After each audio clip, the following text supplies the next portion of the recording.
Administrator بلدیہ وسطی طاہر سلیم کی ہدایت پر اسسٹنٹ کمشنر نارتھ ناظم آباد طاہر علی چیمہ کی نگرانی میں لنڈی کوتل چورنگی نارتھ ناظم آباد پر تجاوزات کے خلاف گرینڈ آپریشن کیا جا رہا ہے۔ آپریشن میں کے ایم سی، کے ڈی اے اور D M C central encroachment کا عملہ شامل ہے، جبکہ امن و امان کی صورتحال کو کنٹرول کرنے کے لیے پولیس کی بھاری تعداد بھی موجود ہے۔ تجاوزات کے خلاف آپریشن کے دوران سرکاری عملے کو قبضہ مافیا اور تجاوزات قائم کرنے والوں کی جانب سے مزاحمت کا سامنا کرنا پڑ رہا تھا، تاہم قانون نافذ کرنے والے اداروں کی مدد سے اس مسئلے سے نمٹ لیا گیا۔ اسسٹنٹ کمشنر نارتھ ناظم آباد کی نگرانی میں تجاوزات کے خلاف جاری آپریشن میں ہیوی مشینریز کا استعمال کرتے ہوئے قائم تجاوزات کو، جن میں 35 سے زائد پختہ دکانوں کو مسمار کیا جا رہا ہے۔ مذکور آپریشن کی نگرانی نارتھ ناظم آباد کے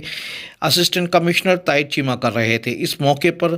علی چیمہ نے کہا کہ ضلع وسطی میں تجاوزات کے خاتمے کے لیے سپریم کورٹ کے احکامات پر سختی سے عمل کیا جا رہا ہے اور کسی بھی جگہ پر، خصوصی طور پر برساتی نالوں اور فٹ پاتھوں پر تجاوزات کو تعمیر ہونے سے قبل ہی ختم کر دیا جائے گا، جبکہ تجاوزات کی تعمیر میں ملوث افراد اور ان کی پشت پناہ قبضہ مافیا سے آئینی ہاتھوں سے نمٹا جائے گا۔ اس موقع پر director encroachment K D A Jamil Baloch, director anti encroachment K M C central Kamran Khan, additional director انسداد تجاوزات بلدیہ وسطی ساجد شیخ بھی موجود تھے۔ دوسری جانب شہر میں کئی مقامات پر عمارتوں کے گرنے کی اطلاعات بھی تجاوزات قائم کرنے والوں اور شہری انتظامیہ کے لیے خطرے کی گھنٹی ہے۔ اس لیے ضروری ہے کہ ایسی تمام تجاوزات کو ختم کر دیا جائے